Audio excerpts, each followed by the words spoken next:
Since the dawn of civilization, spies of every nation and culture have worked to infiltrate their adversaries and glean the information that will give their side the advantage. The stakes are sky high, the strategies varied and imaginative, and the ultimate sign of success is that no one ever even knew you were there. In each episode, we will explore the moral and ethical gray zones of espionage, where treachery and betrayal go hand in hand with cunning and courage. This is the Spycraft 101 podcast. Welcome to your clandestine classroom. This is episode number 49 of the Spycraft 101 podcast. Today, I'm speaking with Enrique Ric Prado, a retired case officer and paramilitary operative of the Central Intelligence Agency. Ric's career with the CIA began in 1980 after serving as an Air Force pararescue specialist and firefighter. Ric spent nearly 25 years with the agency working in some of the most dangerous and far-flung corners of the world. His recently published autobiography, Black Ops, The Life of a CIA Shadow Warrior, tells this story at a level of detail much greater than I expected. I invited Ric on the show as soon as I learned of his upcoming book, and I'm grateful he's taken the time to talk about his story today. But before we get into this discussion, I want to ask you, the listener, a question. Do you ever look around and wonder if anyone's listening in? If you are subscribed to this podcast, then the answer is probably yes. But how do you protect yourself from being overheard when that's the last thing that you want?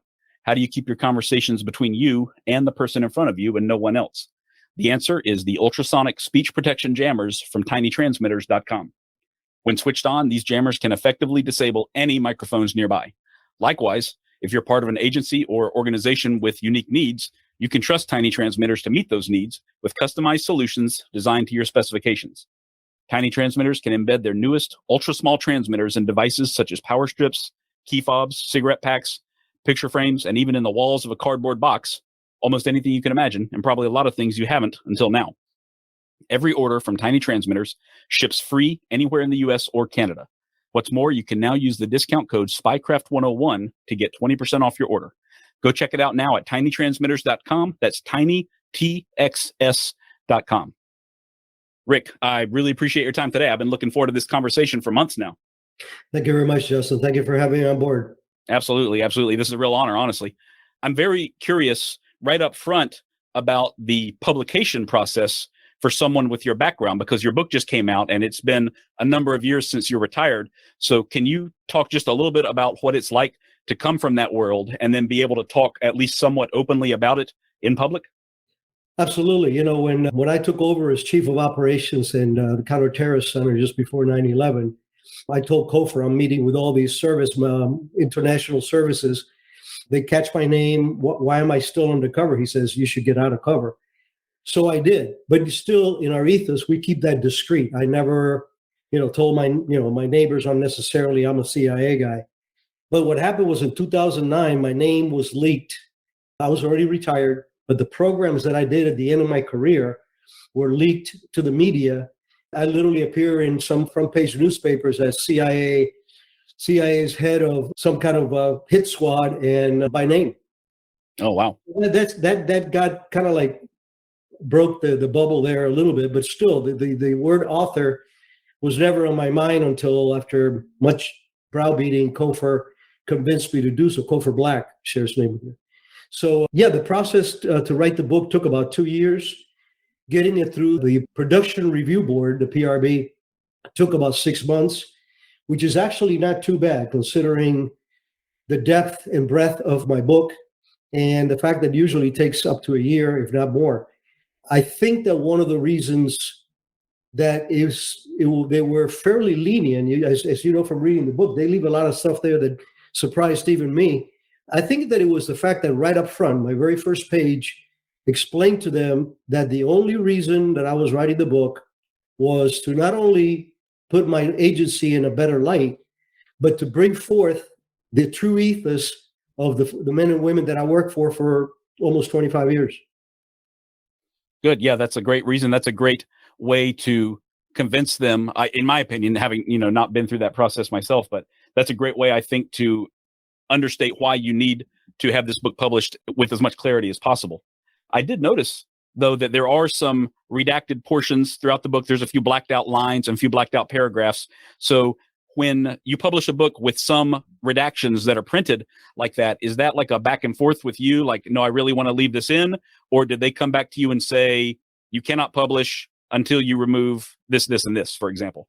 Well, they absolutely tell you that you cannot publish until you remove this, this, and this. However, believe it or not, there's a lot more blacked out that we left in the actual manuscript. And the reason for that was the publisher, St. Martin's Press, which has been fantastic for us, said, look, this is adds a little mystique, a little sexiness to it. And also, if you read carefully, sometimes you could read between the lines and come to the right conclusion or close to it of the omissions. So that's why we left them in there. Yeah, it's good. I really do like the mystique of it, because sometimes it looks like you're leaving out a single phrase or maybe a single name, even a country name, and other times it's like, wow, I have no idea what happened there at all. And then suddenly the story moves forward 3 months or something like that. So it definitely keeps your attention, no doubt about it. Good. So Rick, let's go all the way back to the beginning, which is always the best place to start. I know you were born in Cuba in the 1950s, and I'm sorry, it was a little bit earlier than that, wasn't it? 1951. 51. Okay. So can you talk about what it was like, your childhood there? Because it just seems like such a paradise during that era, at least initially. Yeah, I mean, I lived in a sizable town at the foothills of the Escambray Mountains in the middle of the country. My family was middle class. My dad had a coffee roasting business. When Castro took over in 59, my dad owned a 57 Pontiac. We had a TV in the house, and we had a phone in the house, which is, by even American standards, that was middle class. I lived in an idyllic place. My dad was originally a cowboy, so I had a horse before I had a bicycle. Oh, wow. There was a post in front of his business. I had a BB gun when I was 6 years old, so I could go out and shoot lizards or whatever stupid things kids do. So it was a very idyllic life. But that started changing really quickly when I turned around 7, almost 8.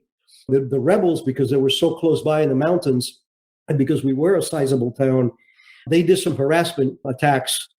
And I think it was the second or the third that was really bad, because my mom and dad had gone to the Capitol for dinner, and they had left me with a teenage nanny. And when the gunfighting started, I went up to the front window and I opened up these glass jealousy windows to look out, and I could see soldiers running around and guerrillas running around and guns being fired.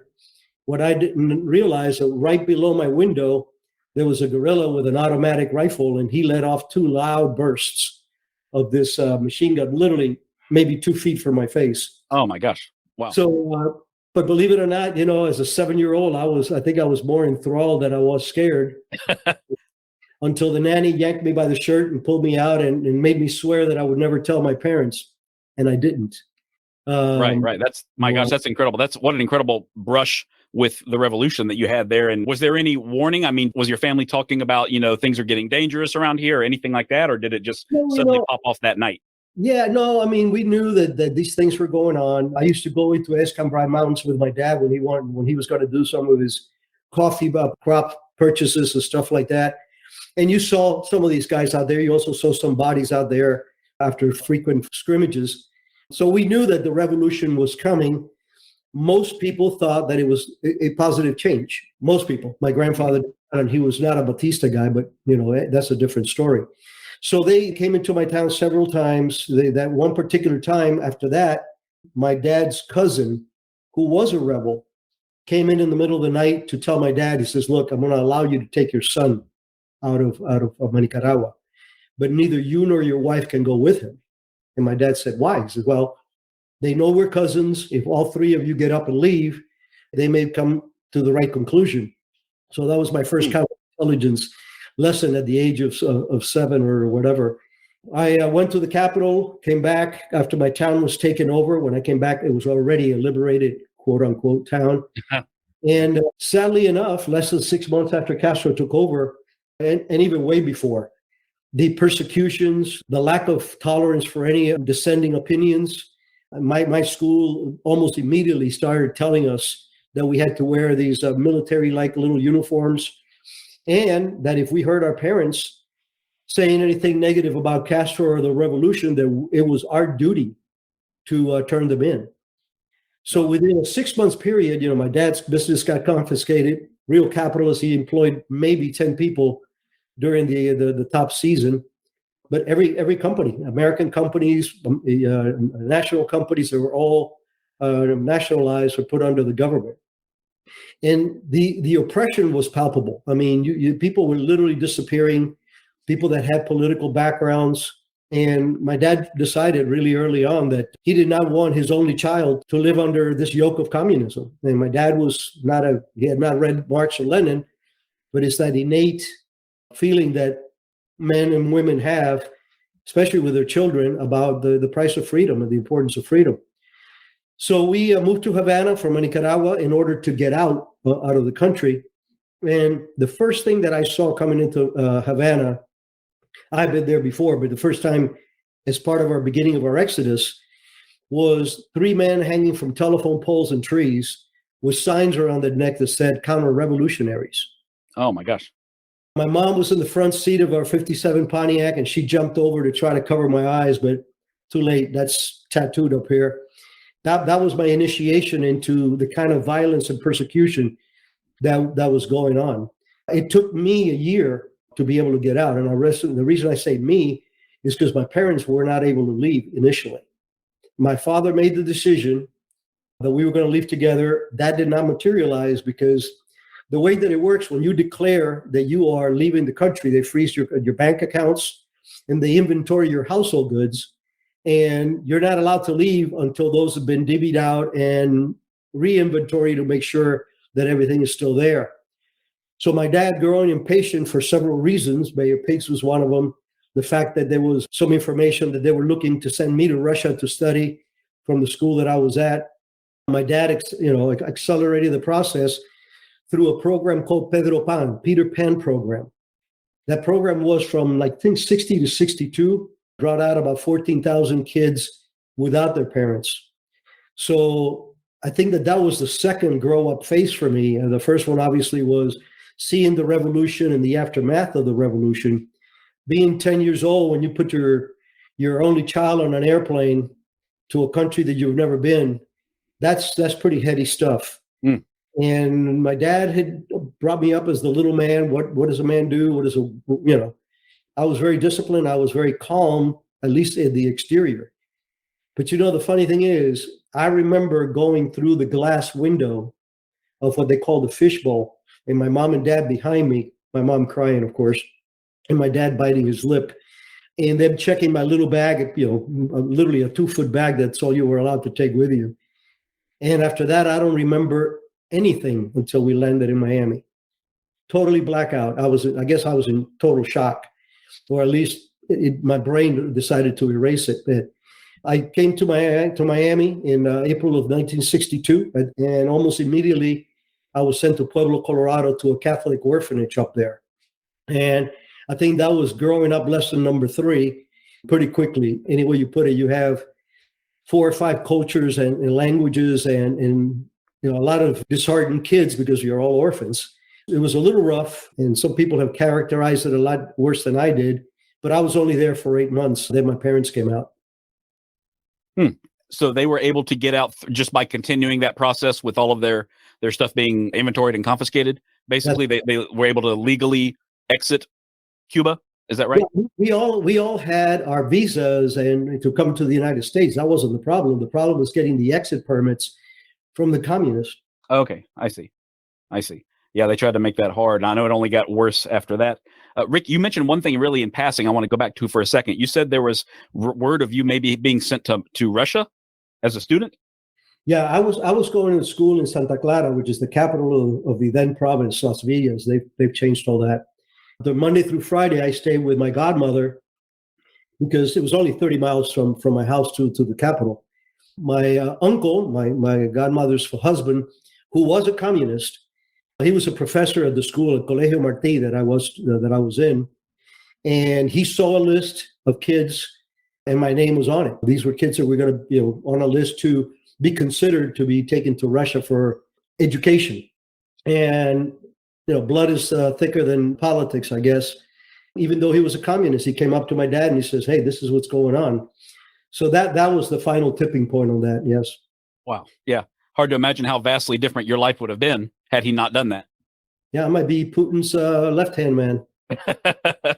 Right. I was kind of thinking something similar, I have to admit. That's incredible. So really glad that you made it here, and I'm sure that you and your family are as well. And it sounds like it was probably tough being in an orphanage for 8 months or so. But after that, did things go back to normal for the family, or some semblance of normality in, I guess, Miami? No, I mean, we, like I said, we were middle class in our home in Cuba, and we were sub-poverty level for the first 2 years that we were here. My mom worked in a sweatshop making shirts for well over a decade. My dad worked 2 jobs for as long as I could, remember. When he first got here, he had no tools. He's a craftsman, an incredible carpenter, but he had no tools. So he literally was loading trucks and mowing lawns and moving furniture and that kind of stuff just to get $1 here, $1 there.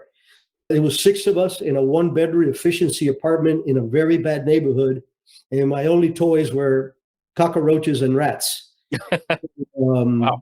I was there with my 2 cousins, my aunt, my mom and my dad and myself, and it's a small 1-bedroom efficiency apartment. So that was our start. It was kind of rough. Yeah, sounds like it. I mean, it's certainly good that you were reunited, though. I mean, it sounds like your father and your mother are very industrious and smart. So I guess that as time went on, you moved into like bigger house, nicer neighborhood, that sort of thing. Yeah, I mean, I think we moved like every 6 months. Every time my dad could move us up one little notch on that American dream ladder. My dad was immediately a born-again American. He loved this country from the day he set foot in it. We became residents in the least amount of time allowed, and we became citizens the same way. Because my dad very early on said, we're not going back. This is the kind of country that I want to live in, and this is where we're staying. But, it's funny, Jessa, because a lot of people, when they hear this story, they feel sorry for me. Well, I'm not saying that it wasn't an interesting ride, but let's face it, I got dealt a really nice deck of cards because I came to this country. I was adopted by this country, and I have had a fabulous career in this country. What people need to focus on is the price that my parents paid for bringing me here by myself. When our oldest son turned 10, my wife and I discussed this. She's also Cuban-born. And I asked her, I said, babe, do you think that we would have the backbone to do this? And she said, I don't think so. So we'll never know, thank God. But they're the ones that paid the price. And I know my mom was never the same either. As a matter of fact, later on in life, she contracted Alzheimer's, and that's how we lost her. But oh, wow. We attribute that to, I think, to that incredible shock. And by the way, I wasn't alone. You got to understand that through that Peter Pan program, 14,000 Cuban kids left and experienced different variations, some better, some worse, but nonetheless, the separations from their parents, the immersion into a completely new culture and country. Yeah, it's really hard to imagine. I mean, I haven't been through a situation like that. It would be shocking for an adult to have to leave everything behind, which your parents did, but for the kids, you to be totally separated. So I take it that those first 8 months, you didn't see anybody that you knew at all from your old life. Would that be correct when you were at that Catholic orphanage? Absolutely. There were 4 or 5 other Cuban kids there. I understand that one of them actually became the mayor of Denver. That's the name. And we were there at the orphanage at the same time, exactly the same time. I don't remember him. I remember 5 other Cuban kids. All I did there was play baseball and learn English. We had C-Spot run books that we devoured every day, class for hours and hours and hours. And, by the time I got to Miami 8 months later, I at least could get my parents on the bus and to go to Sears and Roebuck or something. Mm-hmm. Wow. So that's wonderful that you were reunited and got back together. I was surprised you were also pretty matter of fact in the book. If we fast forward a little bit, your teenage years, you had some brushes with the law, to put it lightly. It sounds like. Can you talk a little bit about what that was like long before you joined the service? Yeah, I never had a real brush with the law. Some of my friends did. Primarily, we were just fighting. I mean, these were the hippie years, and people were smoking dope, and we were into martial arts and lifting weights. And I gravitated toward the rougher crowd, which were the guys who were doing martial arts and lifting weights. We never robbed banks. I never saw a gun or a knife in any of our dozens of fights. But I was a bit of a jerk, just like my colleagues were. And out of that group, about three different people, three different paths were there. Some became law enforcement officers, some became businessmen, and some are dead. So I was one of the ones that did the policey kind of side by going into the military in the agency. But that was, my junior and senior year, that bravado, competing. Again, we're competing in a culture that is multi-ethnic, multilingual. Our African Americans were coming into our schools. We were coming into the schools that was predominantly white. So there was always that friction back and forth, but I was never arrested. I was never been in the back of a police car, but I was not a Boy Scout. We did get into some pretty good scraps with other, groups that weren't even in our school. It would just be at a dance and be 10 guys. And there's one particular episode in that epoch that is what actually turned me around. I was doing my first year of college at Miami-Dade. Very early on, the hippies, this is, now we're talking early 1971. The hippies announced that the following day they were going to take down the American flag and burn it. I said, no, they're not. So I called 5 of my buddies, and it was 6 of us and 20 of them. And needless to say, the American flag never went down. Wow. And they lost a few T-shirts and beads, but that was the first time in my whole life when I looked up and I saw that American flag in a very beautiful blue sky waving. It was the first time that I was proud of fighting. It's the only time that I really drew some satisfaction. And literally 4 or 5 months later, I joined the elite Air Force pararescue to try to go to Vietnam. Yeah, I was just about to ask you that. So you did enlist right out of school. Was it specifically because Vietnam was ongoing at that time or some other reason? Absolutely. My draft number was astronomical. So my parents were celebrating the fact that I would never get drafted, or very unlikely. Imagine their chagrin when I showed up and said, hey, I'm leaving in 30 days. After my mom fainted and everybody yelled at me and everything else, I started, getting ready for that particular adventure. Yeah, my goal was to go to Vietnam. Unfortunately, I say unfortunately now, but we never know. I may not be talking to you if I had gone. So Right. So by the time you finished training, it was what, like 1972 or 1973, I guess? Yeah, I got my beret in late 72, but we still had some additional training in the transition form, working out of H-53s, firing the miniguns. I was all done post your beret, receiving your beret. We pararescue wears a maroon beret. As a matter of fact, there's one right about there over my shoulder. So when I got out and went to my first unit, it was 1973. And I put in twice for Vietnam. And both times they told me, says, look, we're drawing down. We only have a handful of people there. And there's after the 2-year mark of being active duty, and the military was encouraging people to either leave or go into the reserves. I stayed with pararescue, the reserves, until 1978, I think it was. Yes, 78. Okay, so that was, as a reservist, that was the 1 weekend a month stuff that you were doing. Did you move back to Miami after those 2 years? I was stationed at Homestead Air Force Base. That was where my home unit was.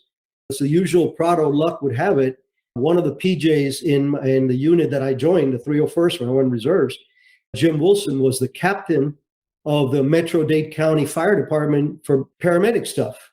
So he pulled me aside and says, Rick, he says, we're desperately looking for guys like you. If you take the test and you pass it, which of course he knew that I would, if I passed pararescue, I could pass the fire department.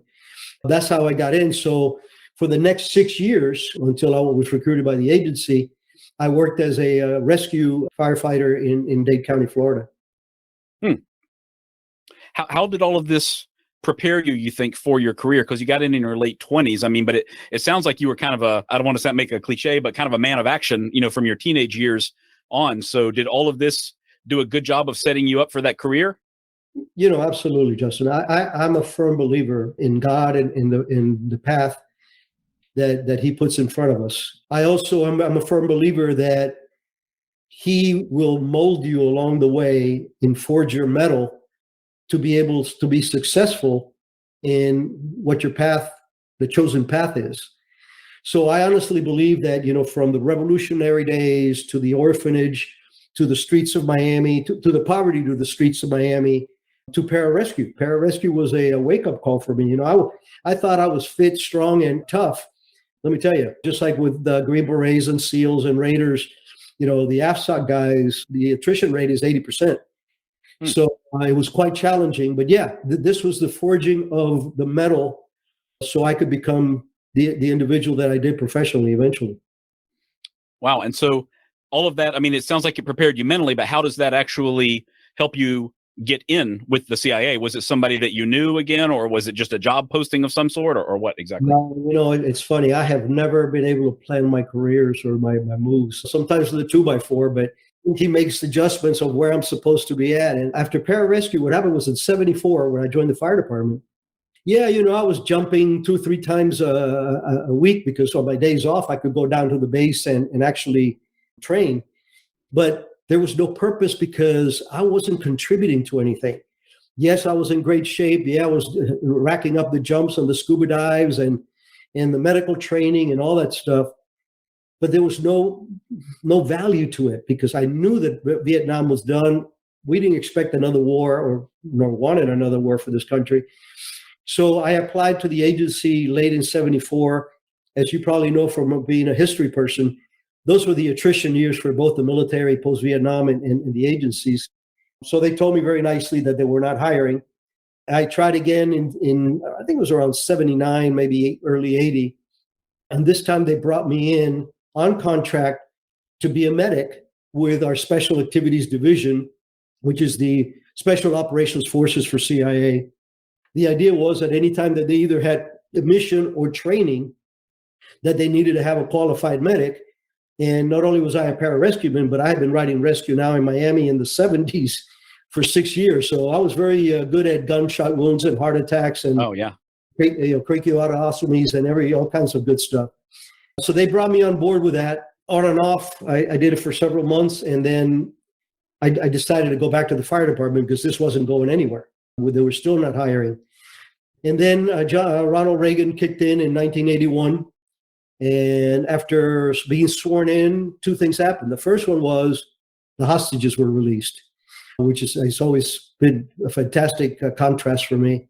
The second is that he decided that we needed to do something about the growing communist influence in our own backyard, meaning Cuba, which had now, through proxy, gotten into Nicaragua, and through Nicaragua to Salvador, Guatemala, and other places, Che Guevara in Bolivia. They were definitely exporting that communist revolution. Reagan put a marker down to the agency and said, look, we want to do a covert action program hiding the U.S. hand, because that's what a covert action program is. And by the way, that's the impetus for the title of the book. We call that Black Ops for a couple of reasons. First, they're black because they can never see daylight, at least not while they're happening. If they're advertised or if we take credit for it, they're no longer a covert operation. And second, because as you know, most of our work, even when we're not in a war zone, is done at night. We have embassy or business cover duties that take us through the day, and then we do our snooping and pooping at night. Mm-hmm. Yeah, that is an appropriate title. Certainly, I hadn't actually thought about the analogy of how the operations can never see the light of day, but that makes perfect sense. Yes, sir. So once Reagan is in and activity heats up a lot in Central America, was that your path to like a permanent position with the CIA at that point? Yeah, I received a phone call on a Thursday night. I'll never forget it. I was recently divorced from my first marriage. I was taking my anger out on working out. I was running like a banshee and trying to, I was thinking actually of going even directly back into the military active duty. When I got a phone call from the agency, one of the guys that I had met, Russ, called me up and said, hey, we have something for you. Are you interested? And I said, well, is it part-time or is it full-time? He goes, it's full-time. I said, I'm in. He says, don't you want to know what it's about? I said, no, I don't care what it's about. And literally the following Monday, I was in Virginia going through polygraphs, additional polygraphs, because I already had secret, not top secret, but I had secret clearances because of the contract work I was doing with them. Some briefings, no training, alias docs, and 2 weeks later, I was landing in Tegucigalpa, Honduras, to be the sole CIA operations officer in the Contra camps. We had 5 people when that program started. And I was the only American that was allowed for the first, I was there for a little over 3 years, sleeping in a jungle hammock Monday through Friday. And for the first 14 months, I was the only gringo in the camps. Wow. Because I was there as a Honduran major, first a captain, and then I got promoted to major to deal with certain problems that we were having. So I was, I could pass for something other than a tragically blue-eyed American-looking guy. Mm-hmm. So you're going down. I mean, I don't know if I'd use the expression going in blind, but there's nobody to meet you there. Basically, there's nobody to pass off the torch from or receive the torch from or anything like that. So what is it like just going to this place you've never been before and being told, I guess, figure it out, essentially? Yeah, I think, again, the street savvy saved my bacon a couple of times. That there's a few stories in the book where actually, I was able to escape some threats because I had built sources, even though I was not a case officer. But, I got there and I was blessed with the fact that I had Colonel Ray was my first boss. And he was a legendary guy, jumped into Corregidor when he was 18, Vietnam, our guy in Laos. And he took her under his wing.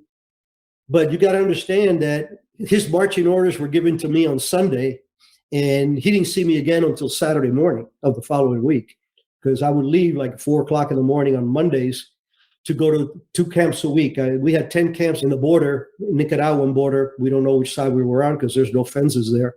So I had no, immediate adult supervision. My job, as Ray described it, was go in there, find out what's going on, take photographs, make yourself indispensable, and help them with whatever they need. And that's what I did, to the point that for those 14 months, every bit of training that the Contras got came through me. I literally had a former Special Forces and a former SEAL in Tegucigalpa training me on things that I could relay. I mean, obviously, I knew how to jump and scuba dive and shoot and all that for pararescue, but from firing an RPG-7, which very few Americans have ever had, to headspace and timing on the 50 cals that we put in the camps, to patrolling, to secure communications, I was the only one teaching that for those first year plus. Wow. That must have kept you busy, certainly. It was, but at the same time, it was the most rewarding of all my wonderful assignments. Like I said, I slept in a jungle hammock, and never did I wake up questioning the reason that I was there. And a big part of that was the fact of the freedom fighters that I was dealing with. These individuals were all there for the most wholesome and basic reasons. And it had nothing to do with Castro or communism. Primarily, it had affected their way of life. It was the freedoms being taken away. So, they closed down my church. They raped my daughter. They conscripted my 15-year-old son. They were all there for a reason much purer than they were given credit for. Yeah, well, you've got so many anecdotes in your book, and there's one I really I want my listeners to hear from you directly. The story of the lobster divers that you met down there, these Miskitos that you turned into a team of frogmen. Basically, can you talk a little bit about how that happened? Absolutely. It's in the book, so I can talk about it. Yeah, what happened was the Miskito was always fascinating to me. The Miskito is the eastern side of Nicaragua, partially Honduras, and it's inhabited by Native Americans. They're considered Native Americans. As they have affiliation with some of our Native American tribes. And for me, that was fascinating because of the regular Nicaraguans, there was no culture shock for me. I spoke the language. I knew the costumes. But the Miskito was being in a strange environment for me, and I always enjoyed that. But they were also so easy to love because these guys were natural hunters, natural trackers. They could live off the land like nobody else could, and they were a very tight community. So what happened was, one of the times that I was out there training them, they had 3 camps in the eastern side of the country. At that time, I had a hat on and had my scuba badge, my military scuba badge. And I'm training these Miskitos on something, and one of them comes up to me during break and says, "Excuse me, Major, are you a military diver?" And I said, "Yes, I am. Navy. I was trained by the Navy." And he said, "Well, I'm a diver too. As a matter of fact, the 6 of us over here, we're all divers." I said, "Military?" He goes, No, we were lobster divers." But they were the gorillas. So that stayed in the back of my mind. Well, again, not planned. A few months later, our headquarters came in with a requirement that, look, you guys are doing great in scrimmages and ambushes and a little bit of creeping normalcy into the country and getting a little terrain here, a little terrain there. but we need to come up with a special operation where we can slap these guys and let them know that this isn't just a ragtag bunch of peasants trying to overthrow with bolt-action rifles, which was the way they began. So I came up with that idea. I knew the Puerto Cabezas from talking, because again, the other thing that I would do is I would bring in any intelligence to the camps that was apropos for them, but I would take all the intelligence that they could give me and I would bring that back to the base on Saturdays, and that's when I would turn all the stuff in. Excuse me.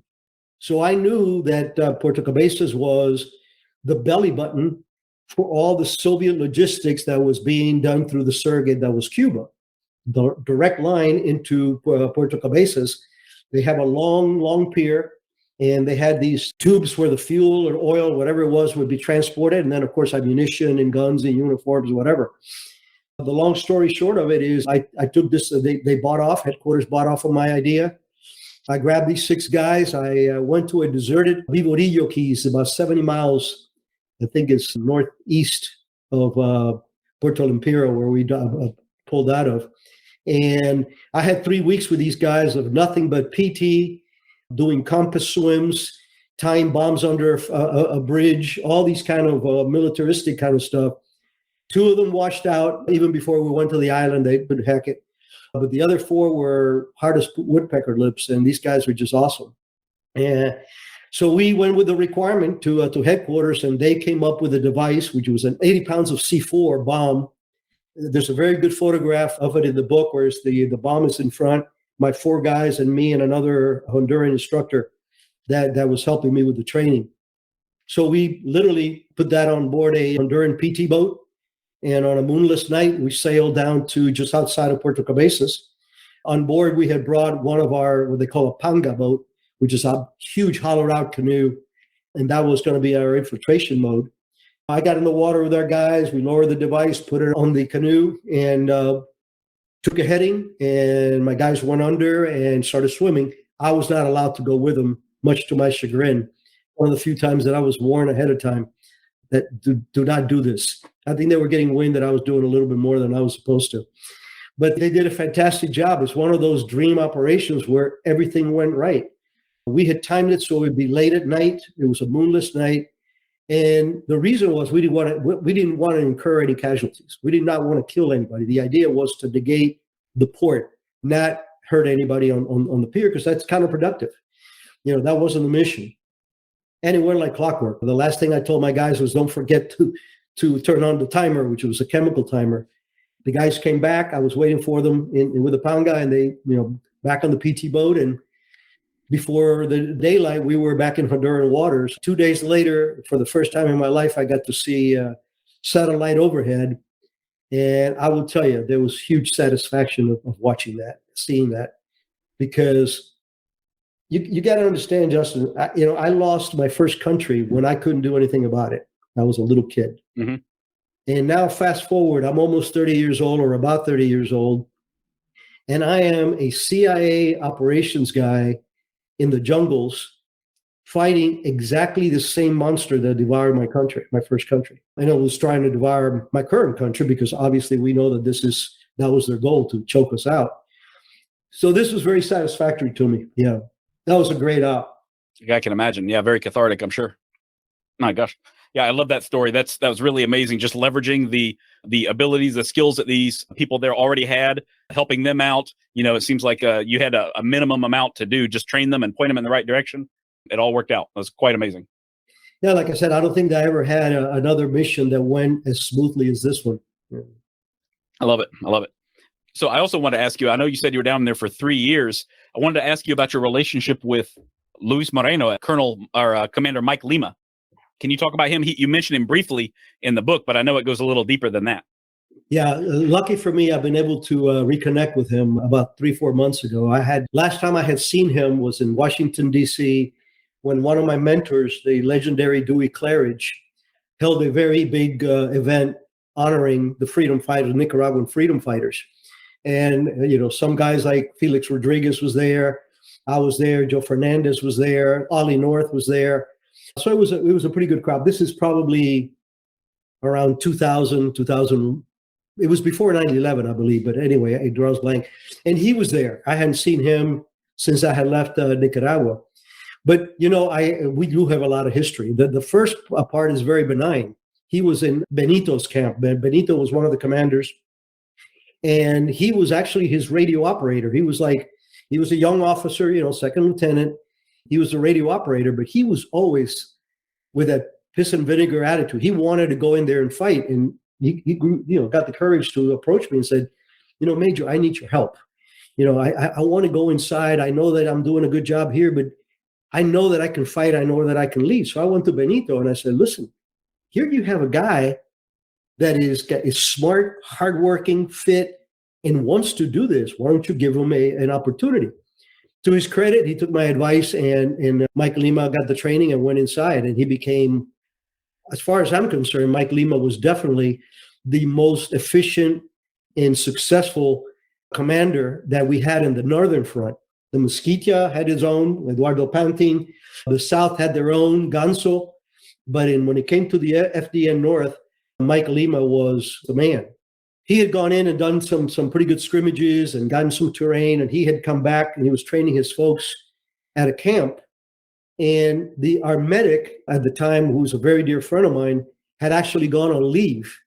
And we get a radio call that there's been some kind of bomb incident at the camp, and that there were several wounded and several killed in action. So obviously we thought that the camp had been overrun. That was our first reaction. So being the only medic that could go out there, or former medic, I grabbed all the medical kits that I could and all the guns and grenades or whatever, got in one of the Honduran helicopters, and we went out there, 2 helicopters. And what happened was a freak accident. Mike Lima was training the folks on using the 82 millimeter mortar, or the 181, we had them both, millimeter mortar. And somehow a shipment of the wrong mortar rounds had been sent. They were actually for a recoilless rifle of similar caliber. So it comes at the base of the mortar round. It had like a little pegboard circle, and they thought that was some kind of packing thing because it wouldn't go into the mortar. And they broke that off. And when he put his right hand and put the round in the tube exploded. Well, it chopped off his arm immediately right on the spot. And there were 3 other junior commanders next to him, all got killed. So that was the carnage that I showed up, whatever time later. I don't remember how long it took us to get out there. Although it was pretty diddy-mow, it was pretty quick. So I got him into the helicopter. The local guys already started IVs on him, and we threw him in the first helicopter and sent him right back, especially after I found out that it had not been an attack, that it had been an accident. But Mike Lima is Mike Lima. He came back, we gave him a prosthesis arm, and he went back in. Then he got shot in the leg, came out, got him stitched up, and went back in again. He was legendary, and to this day, I hold him in great, great regard. He's a true freedom fighter for that country. Yeah, you cannot keep that man down, doesn't seem. No, you can't. So for my listeners, if you're not already familiar with Mike Lima, if you hear about him right now for the first time, he's a previous podcast guest of mine as well. Go back to episode 34 of this podcast if you want to hear his whole story. I interviewed him several months ago, and at the time, I was not aware of his relationship with Ric because Ric's book had not been published yet. Luis Moreno, he didn't even know, Commander Mike Lima, he didn't even know Ric as Ric. He didn't know that was his name. So Ric is not discussed during that interview, but you can hear a lot more about the conflict from the point of view of a Contra commander. So I encourage you to go back and listen to that one after this if you haven't heard it already. And I was very enthusiastic to hear from Ric later on after the fact that he already knew Luis Moreno, because I definitely wanted to get into that story as well. So a really, really interesting connection there between 2 of my guests, Ric. Great connection. I'm very proud of that one. Absolutely. So you said you spent 3 years in Honduras. So what happened exactly after you finally left? I know that conflict dragged on for a number of years after that, but you had to move on, right? Yeah, I did. I mean, obviously, it was a way of life that you can only do for so long. I was first boots on the ground. I knew that we were being targeted. As a matter of fact, we escaped an ambush in Puerto Lempira where one of the Contras, Miskito Contras, was killed. Stedman Faggoth was almost killed. And one of my friends there, we call him Pulpo, he took a shrapnel in his neck. We had gotten intercepts where they were describing this Puerto Rican because they were trying to figure out what the heck I was. That was training these guys in the camp. So, like in any assignment, after a while, your cover wears thin. It's foolish to remain. And, let's say, like I said, three years of sleeping in jungle hammocks. It comes a time when you know that you've done what you can. Plus now we had 30 or 40 guys there that were helping in the camps. By the time I left, there was probably 30 guys on the ground and probably 10 or 12 guys on the different camps. So that was a luxury. Wow. Yeah. It went from you, one guy for 10 camps to, 30 guys on the ground. That significantly increased your ability to support the Contras, I would imagine. Absolutely. A lot of it was the logistic tail that had to be organized and taught, rat lines and buying donkeys, how to cache stuff, all that stuff they were doing very proficiently. So, when my time came, my boss, Colonel Ray, called Dewey Claridge, who I mentioned earlier. I had met Dewey when he came down with the best DCI that the agency ever had, which is Wild Bill Casey, and whom I got to meet as the GS Nothing when I was the only guy in the camps. So Ray called Dewey and said, look, Prado's getting out. He's coming back to the States. I want to get him home based in Special Activities Division. But Rick hasn't finished his college. We need to sponsor him for language. And he said, but, I'm talking to the ground branch guys, and they're saying, yeah, no problem, bring him in. But I don't trust that. I want pen to paper. So Dewey, being Dewey, until the day he died, was a dear friend of mine. I did a lot of work with him post agency that he actually threw my way, that he'd been working on. He was getting older. He told the division chief, the Special Activities Division chief, he says, look, you got 2 hours to home base, or I'm home basing him in Latin America Division. So they immediately came in and said, okay, yes, you're sponsored for that 1 year at George Mason University, where I did 2 years and a year, and I graduated with distinction. And from there, I went straight into the farm for getting our master's in espionage. Wow. Yeah, that's an interesting way to put it, certainly, because you've been doing the paramilitary work up until that part, but that's only part of, I guess, the spectrum of capabilities that you learned once you were at George Mason, right? Or once you're at the farm, excuse me. Yeah, absolutely. I mean, people got to understand that the agency's role is collecting intelligence, whether it's by human sources, running human sources, recruiting human sources, technically with break-ins and listening devices or overhead or whatever. So all the even open source is part of what we receive and consume. So our regular life, especially before terrorism, during the Cold War part of our tenure, we were primarily dealing with people in business, people in government, the diplomatic circuit. So that was a completely different skill set. The point that I'm trying to make is, although Special Activities Division is the Special Operations Forces for CIA, they are all, especially now, they weren't all back then, but they're especially now, they are all what we call dual track case officers. They are fully trained guys who have done overseas tours as case officers, and women, because we have some women in SAD, but they have this other toolbox, which is we can do paramilitary stuff where that kid from Yale can't. Yes, he's an athlete, and yes, he's done great in the course, but for these kind of things, we need to have guys who have the credibility and the experience. The big boom for us in Special Activities Division was terrorism, because now you had to send men and women to areas where grit had a lot to do with it. So it was, again, history forging the path for us. Wow, that's incredible stuff. Yeah, and I'm sure that increased your capabilities to, and your, I don't want to say your status, your value to the agency quite a bit. Yeah, I mean, you cannot rise to the rank of the director of operations if you're not an operations officer. Right. DI, if you're not a good analyst, you're competing with some pretty heavy duty folks. They're all I can imagine. They all have the same backbone. They all have the same brain cells. Most of them more. That's what we compete with each other. So, yeah, you got to be well rounded, certainly. Well, before we go on, I want to let all of my listeners know about a new educational tool that you're not going to want to miss.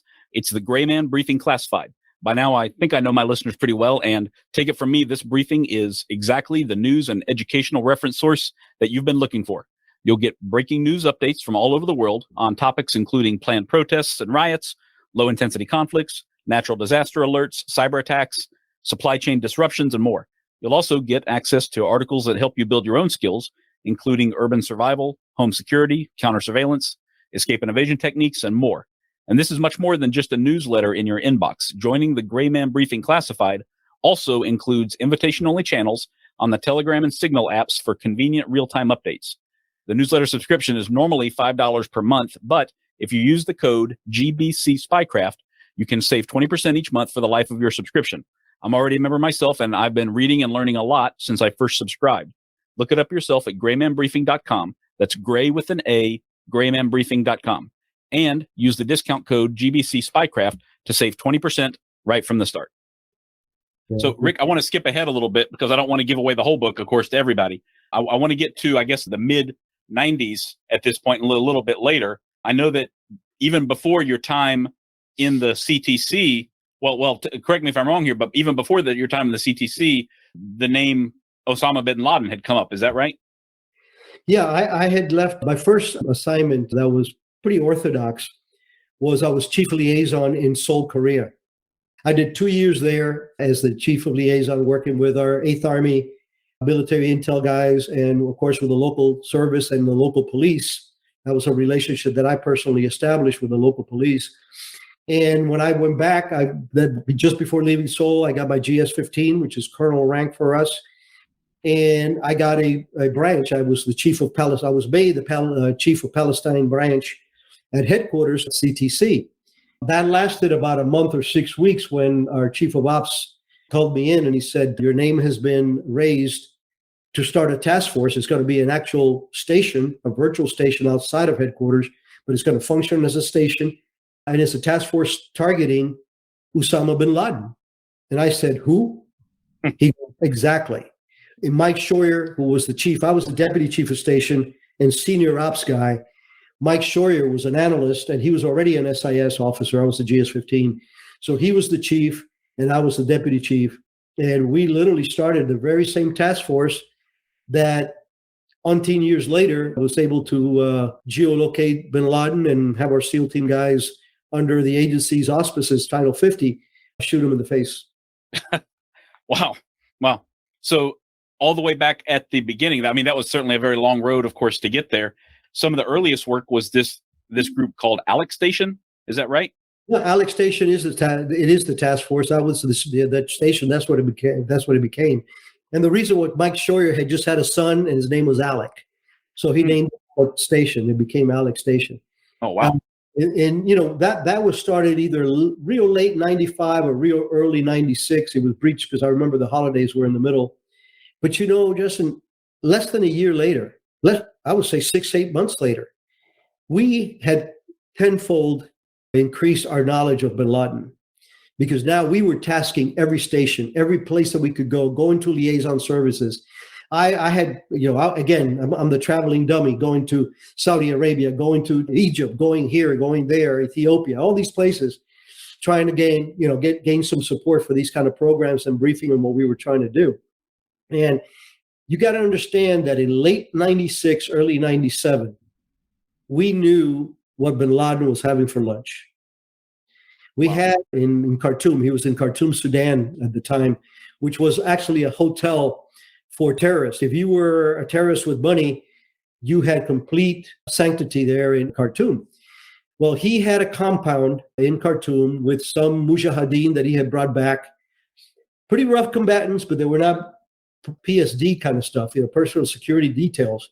His security was pretty lax, other than just walking around with AK-47s.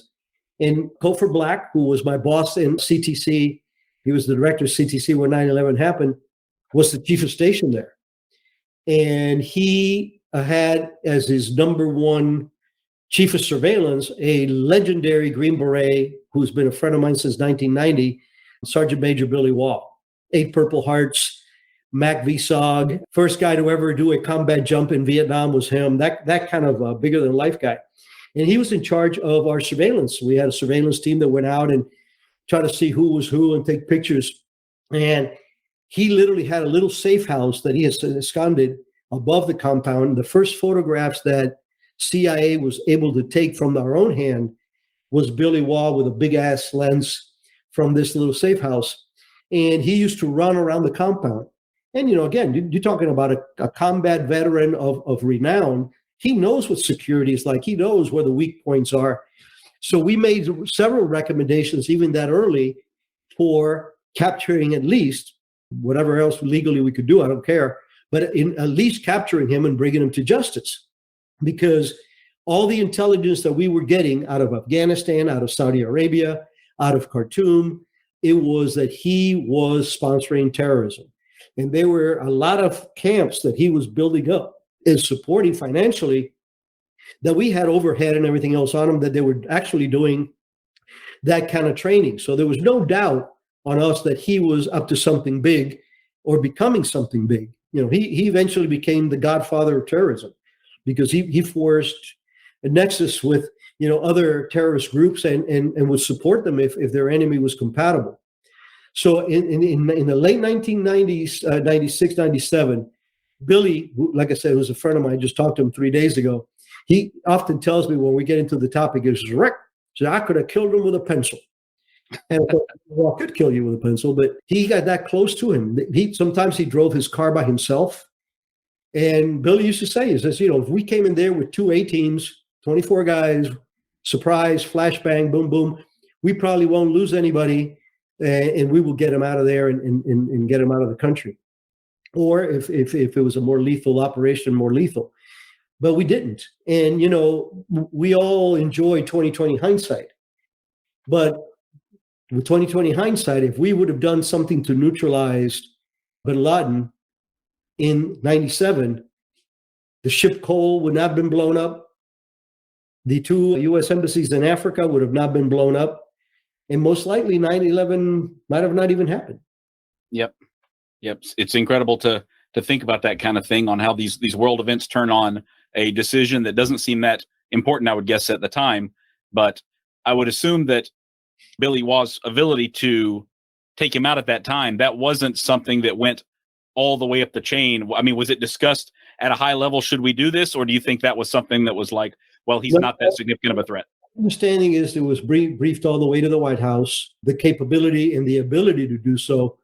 This is a great opportunity to explain to the folks that, unlike Hollywood portrays, the agency is not an autonomous, self-regulating, self-directing agency.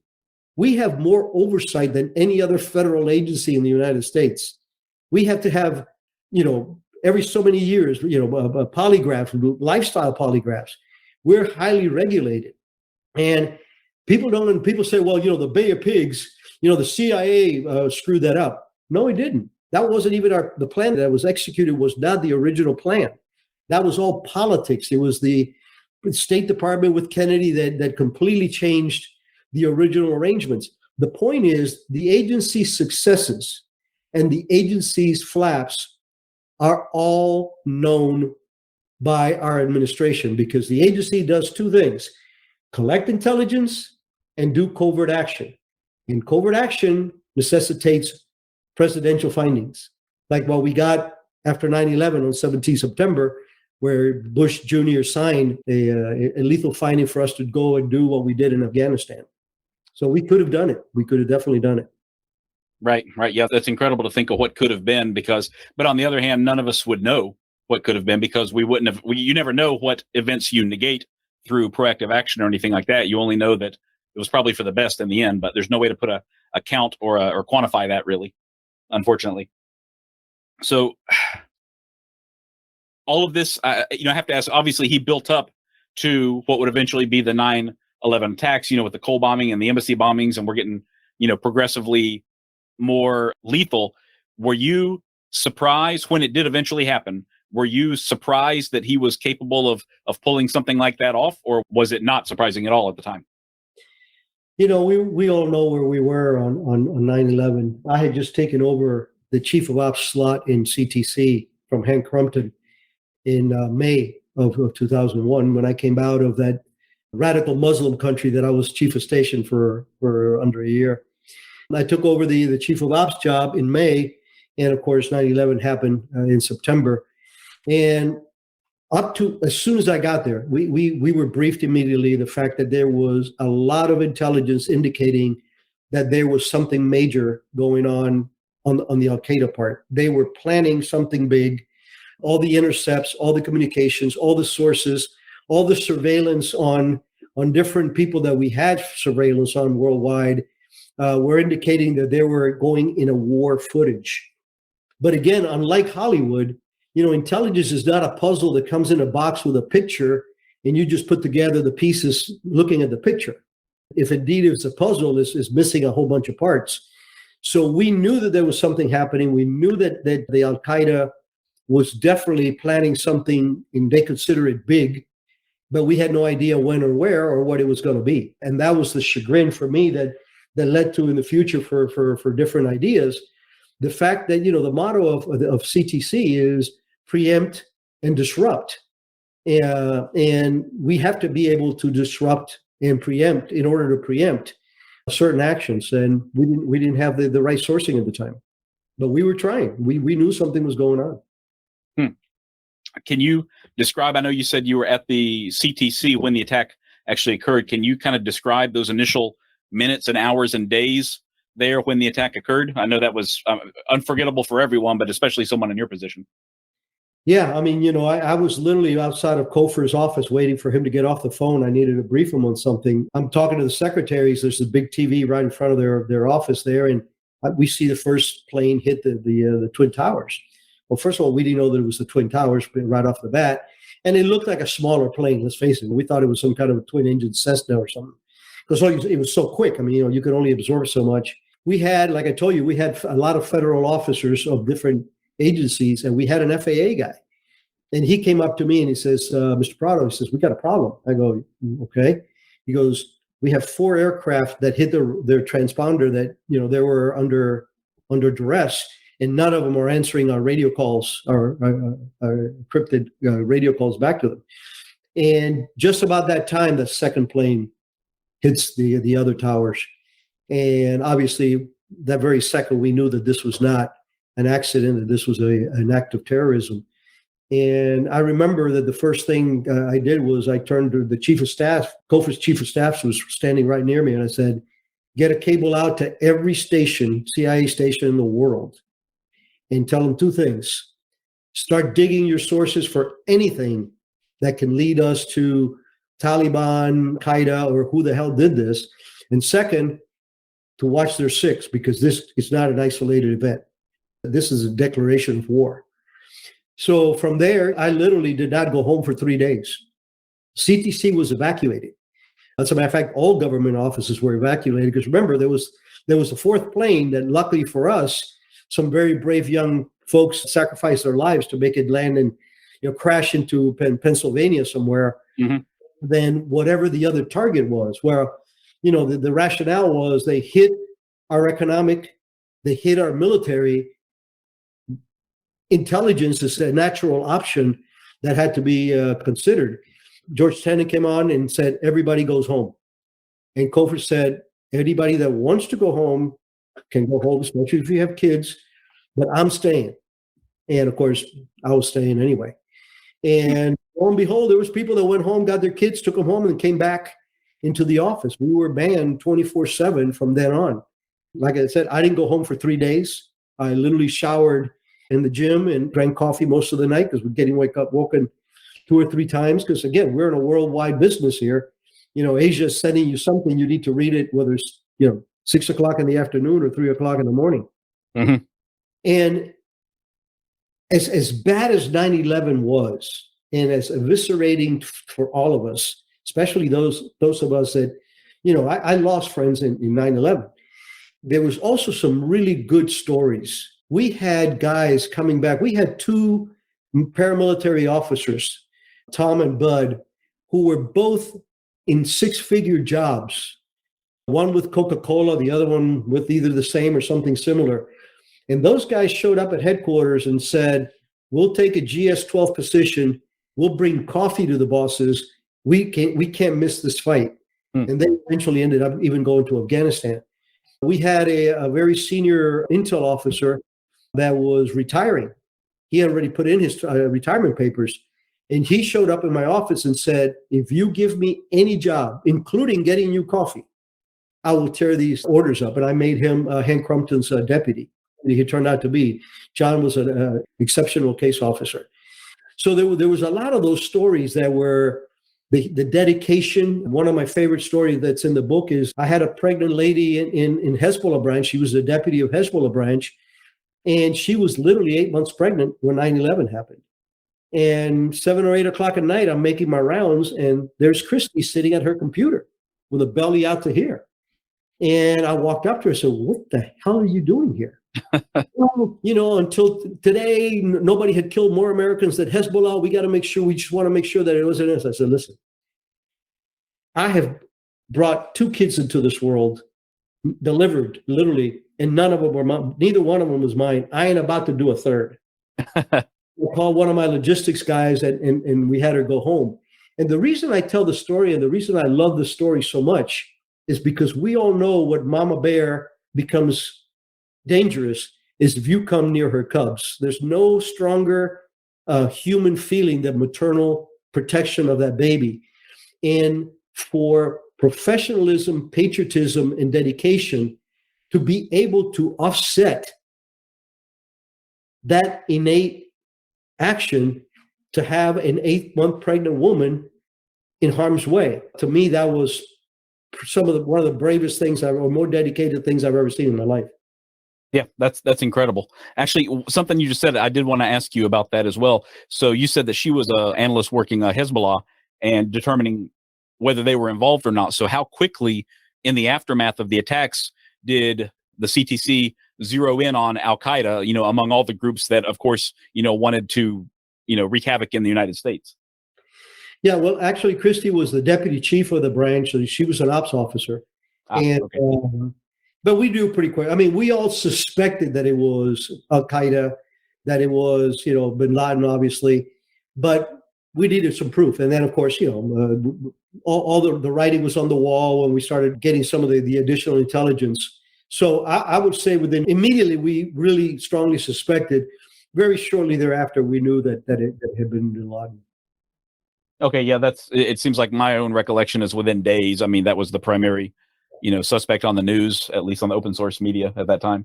He very early on actually came publicly and announced the fact that he was declaring war on the United States. Mm-hmm. Yeah. He certainly sped up the process there, didn't he? Yes, he did. So was your position in the CTC as the director, was that your final position with the CIA before you retired? No, I had one more very exciting phase, and I'm pleasantly surprised. Well, a lot of the blackout is what we ended up doing, and they took all that out. But the creation, the reason for what I put together, that was how I ended my career. Yeah, for a guy like me, Justin, wearing the moniker of chief of operations for the CIA's counterterrorist center, it doesn't get any sexier than that. It was a wonderful job. I had an incredible camaraderie with all the group chiefs. We all worked extremely well together. Cofer Black was just a quintessential leader. Jose Rodriguez, who came in and eventually replaced him, he was an old friend of mine from even before. It was like incredible. It's like God had put the right people in the right place at the right time to try to do something about this. But what became apparent to me as the chief of operations, and I briefed Cofer on my concern, was that, look, we're kicking the crap out of Taliban and Al-Qaeda in Afghanistan. The agency's playing an incredible role there. But the rest of the world, where the support mechanisms for organizations like Al-Qaeda exist, they're there with impunity. And I said, boss, I learned in my first Latin American tour, my first counterterrorism tour in Latin America, that when you target a terrorist organization, the shooters are a dime a dozen. You could kill one, you get 12 volunteers, all their cousins. The heads are hard to get. Bin Laden proved that. And even when you get them, another head's going to pop up like a hydra somewhere. So the most targetable, most efficiently targetable is that soft underbelly, which is the support mechanisms. Why? Support mechanisms for any illegal organization, whether it be criminal, narcotics, or terrorism, they have to have a public persona. You cannot be a support agent if you don't have access to doctors, lawyers, documents, money, transportation. You have to have a personal persona. And these guys were in first, second, and third world countries walking around planning and supporting terrorism with total impunity. So I came up with this. I briefed Kofor on that, and he goes, well, you're chief of ops, so go fix it. Get out of my office. And it was a Friday. I went home, spent all weekend scribbling on a yellow pad, legal pad, and trying to make some cohesive plan here. I even went to church and had a talk with the old man about what I was coming up with and see what he would bless or not. I came back and briefed him on Monday, and what I told him was, look, boss, here's the deal. We need to have the capability to make book, to actually establish patterns of life on, let's say, a couple of dozen bad guys from whatever walk of life you guys designate as viable targets, whether it's narcotics, terrorism, whatever. From each one of those organizations, we will identify 2 or 3 individuals that are senior support elements. We're going to target them to get all the information about where they live, what car they drive, what routes they take, what boyfriends or girlfriends or drugs or drinks they have, habits of. And only then, this was not created to be a punitive unit. Much the contrary, this was a sophisticated intel collection with teeth, because we were able to be actionable. And the concept that came to me because we suffered prior to 9/11, that we're getting all this chatter, but we couldn't do anything to disrupt it. If you have that already, if you have that information already, and let's say Hezbollah is now planning something, we're getting the same kind of chatter. What do you think happens if all of a sudden 3 different Hezbollah support elements in 3 different parts of the world get neutralized? Whether it's kidnapped, compromised, or if legalized by our government, kill them. What's that organization going to do? They're going to put the brakes on whatever they're doing because they believe they're compromised. Mm-hmm. So that was the concept. I was allowed to not only brief the director, who allowed me to start putting together the team, but once we became operational to the point of, that we were actually doing surveillance stuff, I briefed the Vice President of the United States, Cheney, and Condoleezza Rice at the White House. And he was all for it. He was definitely very supportive of it, very complimentary, thanked me and the team. He says, please tell your team when you get back. I was there with Jose Rodriguez. He was the director of CTC by that time. So we had that green light. So we kept marching on, and then we came up with one particular operation that was ripe. And we had the sponsor was a very senior, an SIS-5 division chief that had reached out to us and said, how about this target? And we go, if you nominate it and DCI blesses it, we're good. We'll do it. And we came up with a really well-planned, sophisticated idea of how to grab this guy and, to do something about this guy. And that's what's all blacked out of the book. The how we did it is what really made the difference there. But we had an exceptional cadre. I was afforded pick of the litter of all the officers. All of them were former this or that. 2 or 3 of them were actually veterans of Afghanistan. They were part of our early boots on the ground in Afghanistan. And when I finished, I briefed the director of operations and the DCI, who was Tenet at the time. Jim Pavitt was our director of operations. And at the end of my briefing, which had been vetted by the division level counterparts, the DDO says to Tenet, he goes, well, Mr. Director, there's no doubt in our mind that Prado and his team can not only do this, but they can get away with it. Oh my God. It was like, yes, we're going to go play. And then he said, however, we need to consider the political ramifications of this action at this time. That operational initiative never made it to the White House for Cheney to make that decision, who was the one that had tasked us. And the division chief, like I said, an SIS-5, got up. Shortly, a few days later, he retired.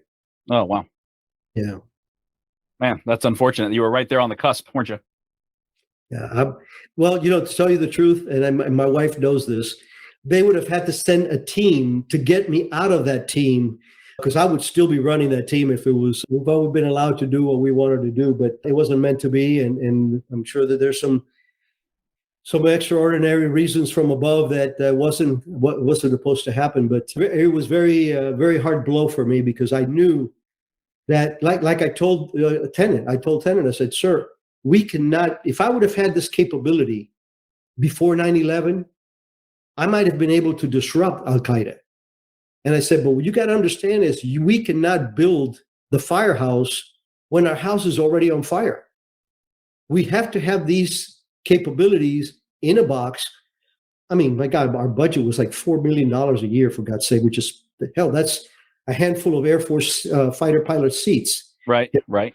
So it was very disappointing. And, after the Bin Laden task force, after being chief of station in that radical Muslim country, after running the Koreas, after being chief of ops in CTC, and after over 2 years on the street with my guys doing this kind of stuff, because I've always led by example. I didn't want to go to some sinecure job somewhere just to get an SIS-3. I retired only as an SIS-2, which is flag rank for us. That's general rank for us. And I decided to pull the plug, and I did. Fortuitously, I was hired. I had met Eric Prince before he became very controversial. I went back doing the very same thing, supporting the community with my capability to build these kind of teams, albeit now externally. So you transitioned over to Blackwater. How long were you with them after you retired from the CIA? About 6 years. 6 years. Oh, wow. Is that when you retired for good? You finally hung it up? Or did you move on to something else?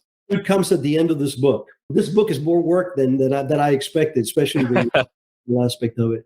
No, I retired from the agency. Then I got out of the same business with Blackwater, started having problems. I literally inherited those programs and ran them myself for 2 years. Then that started unraveling. This is when my name was ousted in the paper in 2009. Oh, of course. Yeah, and all these things started heating up. So I gave up that life, and I did primarily what I did was train our special operations forces in Fort Bragg. There's, of course, advanced special operations and techniques, and I can't tell you what it means, but it's something that I was very well suited to help them with. And I did that for 7 years. You didn't slow down at all. Yeah. Well, I went into the military when I was 20 years old. I'm 71 years old. I got 51 years of nothing but, government, God and country work. My gosh. Yeah. You're in your veins, and you don't feel like you've never done enough. I don't feel that I've paid the debt that I owe this country, even with what I've tried to do. And I'm certainly no Billy Waugh. Few people are. But then, when I decided to write the book, and for the reasons that I told you that I decided to write the book, I promised my wife that this would be my last firefight. Once the book has crested, which I hope is still a few months from now, because it's been doing, it made top 10 in the New York Times bestseller list. Did it? Wow. Yeah, I wanted to ask you about that. I've been seeing it all over the place, but it makes sense for someone in my niche to see it all over the place. But I was hoping you were seeing a lot of success as well with the general public. Yeah, absolutely. 10 days after the book was out, it was number 7 in the New York Times bestseller list. And, New York Times has a reputation for not being too kind to those kind of books. So it's quite a compliment. The books have been selling extremely well. I've had the honor of meeting people like you that help the community so much about what you do. The education that you guys provide is priceless because you're getting it from sources that actually are legitimate and people can trust. I wrote the book. Once I finish, I'm going to ride my horse, ride my motorcycle, and spend time with my wife. That's wonderful, Rick. That's wonderful. Yeah, quite a life you've lived. Thank you. So I have to ask, is there anywhere right now, do you have like a public facing social media page or website or anything if people want to connect with you a little bit more? Yeah, unfortunately, I had never done Facebook or Instagram or LinkedIn, but when the publisher recruited me, there was a bidding between a couple of them, I went with St. Martin's Press because I knew that they had a fantastic promotional capability, which was again, I didn't do this for the money. I did this because I felt obliged to get the true word out.